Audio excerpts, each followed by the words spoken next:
En el año 1949, el gobierno de la provincia de Santa Fe recomienda al Departamento de Estudios Etnográficos y Coloniales realizar excavaciones en la localidad de Cayastá, a unos 82 kilómetros al norte de la capital provincial.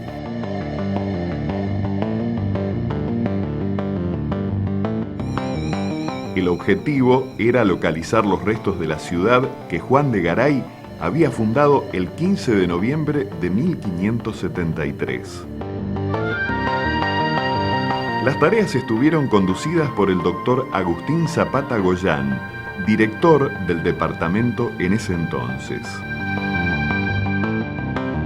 Zapata Goyán investigó archivos documentales, cartografía, y había una memoria de que en este lugar estaban las ruinas de Santa Fe la Vieja. De hecho había un monolito, acá a pocos metros donde estamos parados nosotros, que decía que este había sido el lugar de Santa Fe la Vieja, pero no estaba demostrado. Entonces Zapata Goyán empezó a excavar justamente donde estaba el monolito, y lo primero que encuentra es la iglesia de San Francisco.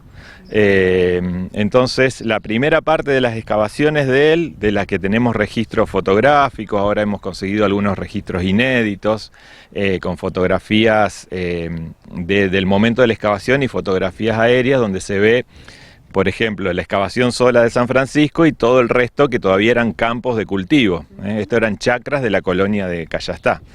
Y después en un seguimiento de las fotos del 49 al 51, 52, que es la parte donde más rápido avanzó la excavación, uno puede ver cómo fue localizando la casa de Cristóbal de Garay y distintas otras viviendas, el Cabildo, y guiándose por esto de que Santa Fe se había trasladado y había ubicado en los mismos solares las iglesias, por ejemplo, pudo reconstruir qué era lo que estaba encontrando acá en Santa Fe la Vieja. En el sitio pueden distinguirse dos áreas que tuvieron usos y formas de ocupación diferentes. El entorno de la Plaza de Armas, con los solares dedicados a sus usos religiosos, administrativos y viviendas por un lado, y por el otro, la zona de las cuadras, dedicadas a los cultivos urbanos.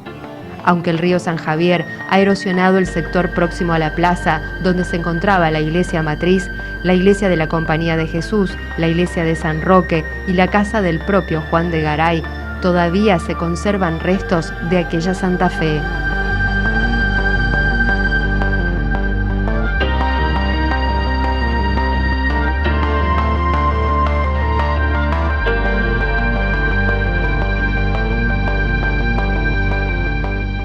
Nosotros ahora estamos al sureste de la plaza 25 de Mayo, que era la Plaza de Armas, y estamos frente, al costado, enfrente de la iglesia de San Francisco y el convento de San Francisco. Es decir, que a mis espaldas, paralelo, pasaría calle San Martín.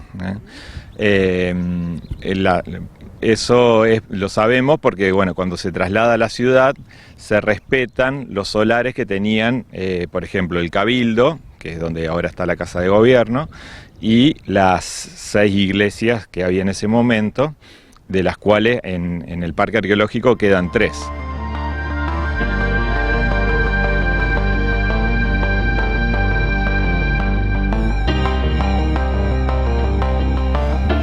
Los trabajos del doctor Zapata Goyán comienzan sobre la barranca más alta y ven la luz allí las ruinas de la iglesia de San Francisco.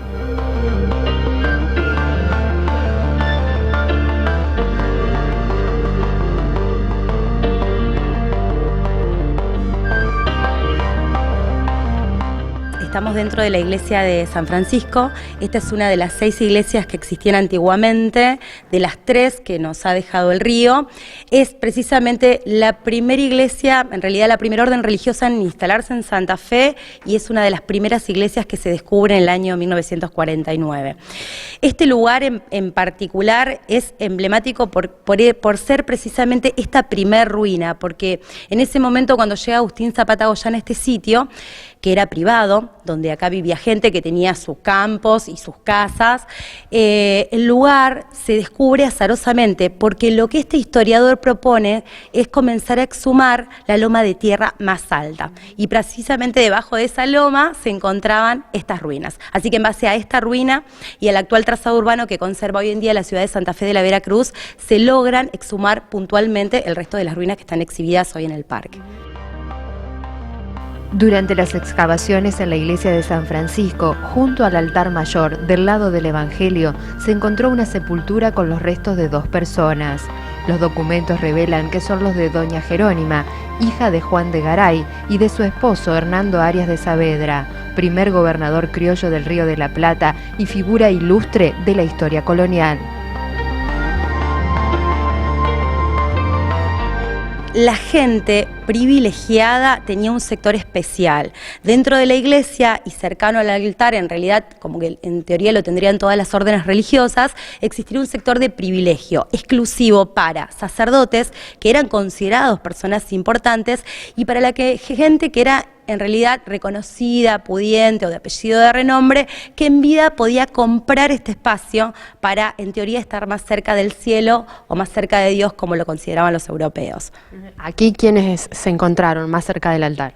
Los restos de la hija de Juan de Garay, Jerónima de Contreras. Ella realmente escribe un extenso testamento y hay un pequeño extracto de esa documentación donde ella expone los puntos claves de su sepultura, donde ella expone que quiere ser sepultada el día de su muerte en la iglesia de San Francisco, en el sector de privilegio, al lado derecho del Evangelio, junto con los restos de su esposo, Hernando Arias de Saavedra. Entonces, el más conocido por su apodo Hernandarias, también se encontraron sus restos junto a ella.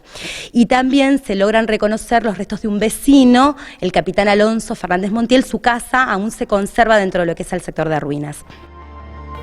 Tanto a grandes y chicos como a propios y extraños, lo que más le llama la atención del Parque Arqueológico Santa Fe la Vieja es descubrir las iglesias como lugares donde los muertos recibían sepultura. Sin duda los chicos, los grandes, las personas que vienen de distintos lugares del mundo y generalmente muchos de nuestro país, la muerte.